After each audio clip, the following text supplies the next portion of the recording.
नमः तुलसी कल्याणी, नमो विष्णु प्रिय शुभे, नमो मोक्ष प्रदे देवी, नमः संपत प्रदायके। जय श्री कृष्ण मेरे परम आत्मीय जनों, कृष्ण आस्था प्रमिला चैनल पर आपका हार्दिक स्वागत करती हूँ। और आज हम कार्तिक मास के महात्म्य के अंतर्गत बात करते हैं कार्तिक व्रत के पुण्यदान से एक राक्षसी का उद्धार। नारद जी कहते हैं कि कार्तिक के उद्यापन में तुलसी के मूल प्रदेश में भगवान विष्णु की पूजा की जाती है, क्योंकि वह उन्हें अधिक प्रीति प्रदान करने वाली मानी गई है। राजन, जिस घर में तुलसी वन है वह घर तीर्थ स्वरूप है। वहाँ पर यमराज के दूत नहीं आते। तुलसी वन सदा सब पापों का नाश करने वाला तथा अभिष्ट कामनाओं को देने वाला है। जो श्रेष्ठ मनुष्य तुलसी का बगीचा लगाते हैं वे यमराज को नहीं देखते। नर्मदा का दर्शन, गंगा का स्नान और तुलसी वन का संसर्ग, ये तीनों एक समान कहे गए हैं। जो तुलसी जी की मंजरी से संयुक्त होकर के प्राण त्याग करता है वह सैकड़ों पापों से युक्त हो तो भी यमराज उसकी ओर देख नहीं सकते। जो मनुष्य आंवले के फलों और तुलसी के पत्तों से मिश्रित जल के द्वारा स्नान करता है उसे गंगा स्नान करने का फल प्राप्त होता है। पूर्व काल की बात है, सह्य पर्वत पर करवीरपुर में धर्मदत्त नाम का कोई धर्मज्ञ ब्राह्मण था। एक दिन कार्तिक मास में भगवान विष्णु के समीप जागरण करने के लिए वे भगवान के मंदिर की ओर चले। उस समय एक पहर रात बाकी थी। भगवान के पूजन सामग्री साथ लिए जाते हुए ब्राह्मण ने मार्ग में देखा एक भयंकर राक्षसी आ रही है। उसे देखते ही ब्राह्मण भय से थर्रा उठे। उनका सारा शरीर कांपने लगा। उन्होंने साहस करके पूजा की सामग्री तथा जल से ही उस राक्षसी के ऊपर प्रहार किया। उन्होंने हरि नाम का स्मरण करके तुलसी दल मिश्रित जल से उसको मारा था, इसीलिए उसका सारा पातक नष्ट हो गया।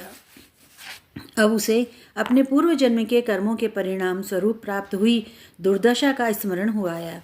उसने ब्राह्मण को दंडवत प्रणाम करके इस प्रकार कहा कि ब्राह्मण, मैं पूर्व जन्म के कर्म फलों के अनुसार ही इस दशा में पहुंची हूँ। अब मुझे उत्तम गति किस तरह से प्राप्त होगी? धर्मदत्त ने पूछा, किस कर्म फल से तुम्हारा ये हाल हुआ है? तुम्हारा नाम क्या है और आचार व्यवहार कैसा है? ये सब बातें मुझे बताओ। कलहा ने कहा कि ब्राह्मण, मेरे पूर्व जन्म की बात है। सौराष्ट्र नगर में भिक्षु नाम के एक ब्राह्मण रहते थे। मैं उन्हीं की पत्नी थी।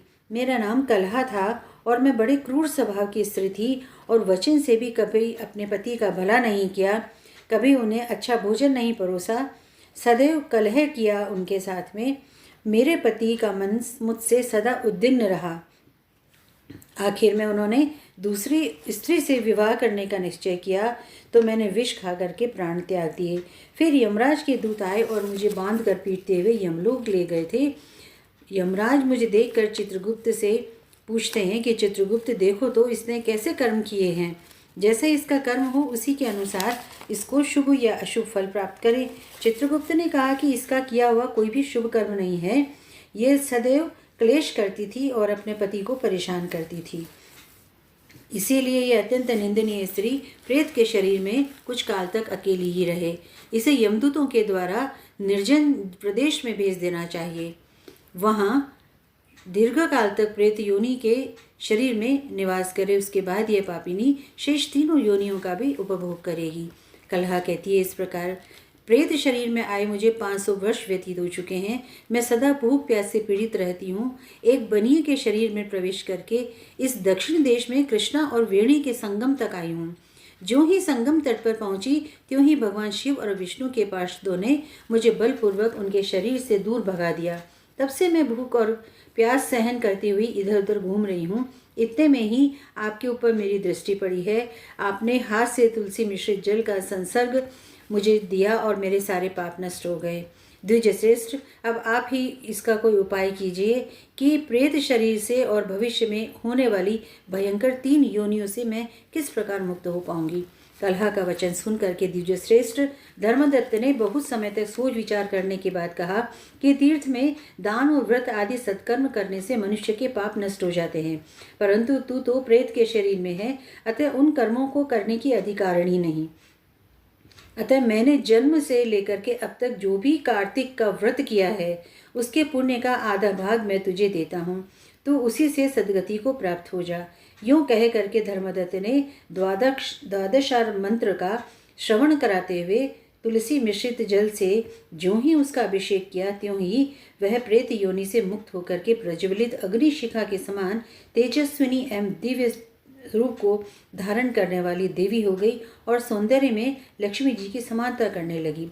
तदंतर उसने भूमि पर दंड की भांति गिर करके ब्राह्मण देवता को प्रणाम किया और गदगद वाणी में कहा कि दिव्य श्रेष्ठ, आपके प्रसाद से आज मैं इस नरक से छुटकारा पा गई। मैं पाप के समुद्र में डूब रही थी, आप मेरे लिए नौका के समान हुए।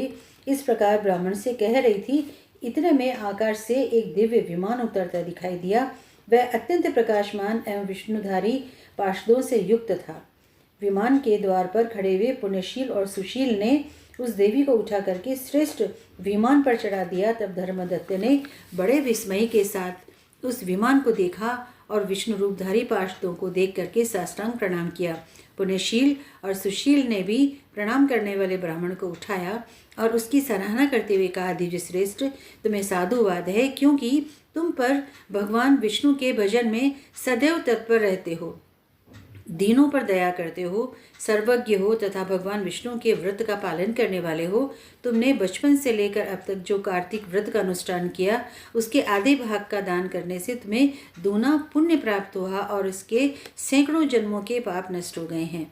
अब यह वैकुंठ धाम में चली जा रही है और तुम भी समय आने पर वैकुंठ धाम को ही जाओगे। विप्रवर, तुम धन्य हो, क्योंकि तुमने जगत गुरु भगवान विष्णु को प्रसन्न करने वाला ऐसा व्रत किया है जिसके आधे भाग के फल को पाकर ये स्त्री हमारे साथ भगवान के लोक में जा रही है। हरिओम तत्सत। अनेक अनेक मंगल कामनाओं के साथ मिलते हैं अगले वीडियो में। तब तक के लिए जय श्री कृष्ण।